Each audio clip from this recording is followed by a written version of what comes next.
שלום, שמי אייל דרורי, אני הבעלים של אלדר יועצים.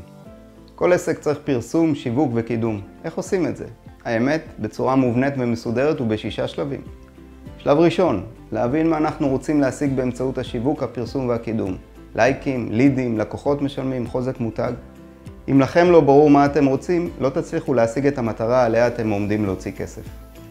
השלב השני, להבין היכן נמצאים הלקוחות שלנו ומהי הדרך הנכונה ביותר לפנות אליהם.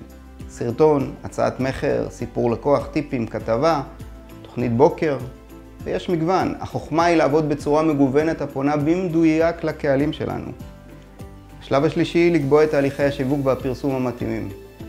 אונליין, אופליין, בשיקולכם. אונליין, יש לנו את X, לינקדין, פייסבוק, אינסטגרם, יוטיוב, טיק טוק ועוד. אופליין, עיתונות ארצית, רגילה, מקומית, תערוכות, ימי עיון, הרצאות, כנסים, מה שמתאים לכם. אם אתם גדולים, יש דרכים נוספות, כמו חסויות, פרסומת על שלטי חוצות, פרסומות ברדיו או בטלוויזיה. כל עסק והתהליכים שמתאימים לו לתקציב שעומד לרשותו, וכמובן למה שהוא מרגיש איתו נוח. השלב הרביעי, להגדיר את התקציב שאנו מוכנים להשקיע בנושא. הוא צריך להתאים לתוצאות שאנחנו מבקשים להשיג מתהליכי השיווק והפרסום, וצריך להיות בהלימה לגודל העסק, לתהליכים הנדרשים ולסוגי הלקוחות הרצויים. כדאי להגדיר אותו ברמה חודשית, רבעונית ושנתית.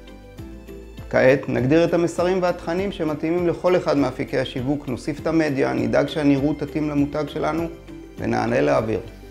אנחנו באוויר? מצוין. בואו נמדוד את התוצאות. אם התוצאות טובות, נדייק עוד כדי לשפרן. אם הן רחוקות, נחשב מסלול מחדש. לדוגמה, אולי נשנה את המסרים, אולי את אפיקי השיווק, אולי את עיתוי הפרסום או אולי את התקציב. את כלל התהליך הזה ניתן לעשות לבד או עם נותני שירות. איך עובדים מול נותני השירות בתחום? על זה בסרטון הבא. אלדר יועצים, נותנים לכם את הכלים להצליח. תמיד.